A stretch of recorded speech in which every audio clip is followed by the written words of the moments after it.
proceed. Good afternoon. I am Carolyn McAdams with the Mayor of the City of Greenwood, and I have with me two of my City Council members, which is Senator Jordan and Charles McCoy. I also hold the position of Second Vice President of the Mississippi Municipal League, and the League is opposing Initiative 65 because we believe that the legislation of medical marijuana should not occur by constitutional amendment because there would be no oversight by the legislature. Any changes would be severely limited and it would require additional ballot measures. It would also, this is a great reason why to be against Initiative 65 in my opinion. It also deprives cities and towns from receiving the revenue, sales tax revenue from the sale of medical marijuana. Sales tax is a huge revenue for cities and towns. That's how we fund all of our infrastructure and all of our support system. Therefore, Initiative 65 would severely limit cities and towns from regulating the location of dispensaries of dispensing medical marijuana. That would mean that they could have one on every corner, they could have one in your neighborhood, they could have one next door to you. You would not have any control of that. So that is the number one reason also for being against Initiative 65. It also would have a negative impact on property values within your city boundaries because we have no zoning control on where these dispensaries are going to be built and established. The City of Greenwood, City Council members opposed and did prepared a resolution in opposition of Initiative 65.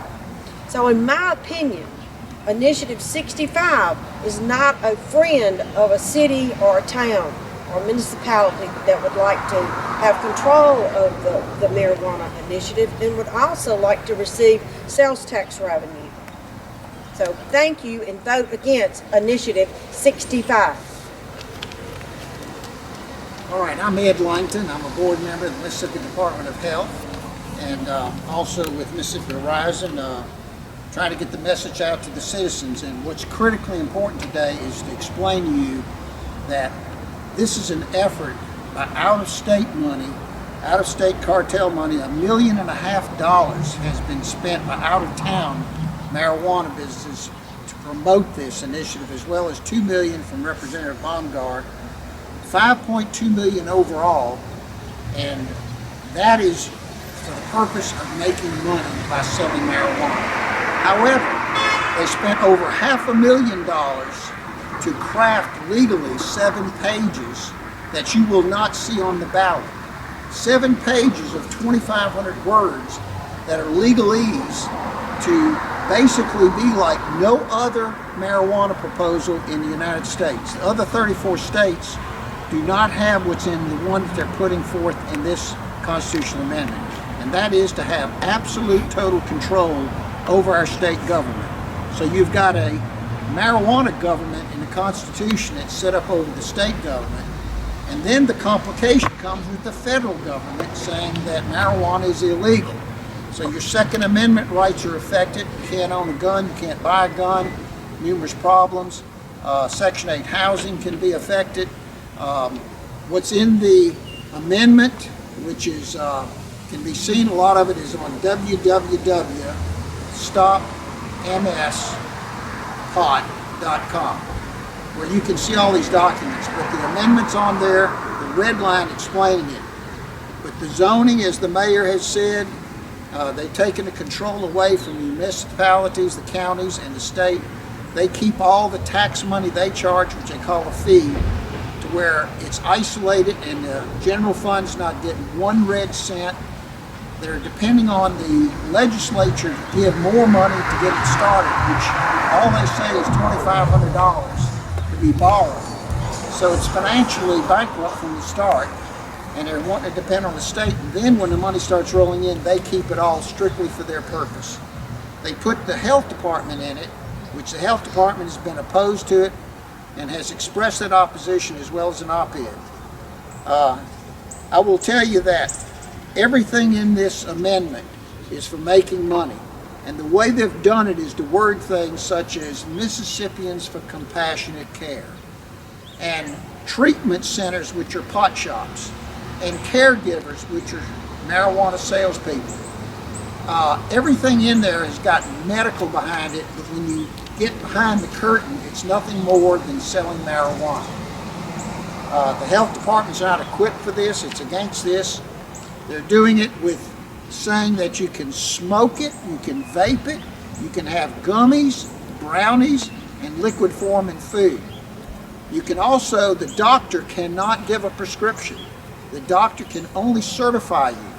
And what is embedded in what they call 22 debilitating medical conditions is the word chronic pain. You know, and I know, that you go to the hospital to your doctor and he says, "Are you in pain?" Because he has no test for that. You tell him you're in pain, he says, "Where are you on the chart?" If you got a frowny face, you get a medical marijuana card. That gives you 300 joints a month, one person. A family of two, 600. Parents can give consent to the physician to give a marijuana card to a child. That child can get gummies and brownies, be eating them at school and nobody knows the difference. That's 900 joints. You don't think those will be sold on the illegal market or not? They will be. Nobody can smoke that many joints. So it goes on, and there's all cash business. The other thing people don't realize, the Mississippi Bankers Association has expressed that it's money laundering, cash money. This is all a cash business. People are under the mistaken belief that when this passes, it's a get out of jail card. If you're in a jail for marijuana or illegal drugs, you do not get out with this particular bill, this amendment. The all-cash business causes problems because the banks cannot bank you if you're in the marijuana business because it's federally illegal. It's against federal regulations. So if you're doing a service for that marijuana business, you are then also considered illegal and can't have your banking accounts with the bank. I can tell you this has got tentacles that reach out and go very far and wide, and it's all simply to sell marijuana. So I will tell you, when you get down to it, it comes down to this very thing. Which is medical marijuana and which is just plain marijuana? And you can see, you can add a word at the bottom to make either one what you want, but they are both marijuana, and that's all they are. They're not medical.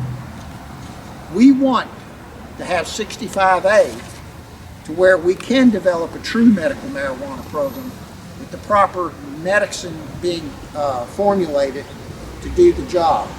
So we encourage everyone, vote against both amendments. And I know that sounds great, but vote against both amendments, because if you do not win that vote, you then need to vote in the second portion of the ballot and vote for 65A, not 65. 65 is ruinous to the state of Mississippi. We will all wake up a year later and say, what were we thinking? What have we done? And 30-something people that are all public servants and unpaid volunteers have all come out to say, this is crazy, we're against it, we're against this amendment. So I pray that you all get the 7-page amendment, read it for yourself. Don't listen to what I've said, but read it. That's all we want you to do. Read it and see if you don't believe that this is a foolhardy thing to do and the wool has been pulled over our eyes. I thank you so much for this opportunity to tell the public what's really, truthfully happening. Thank you.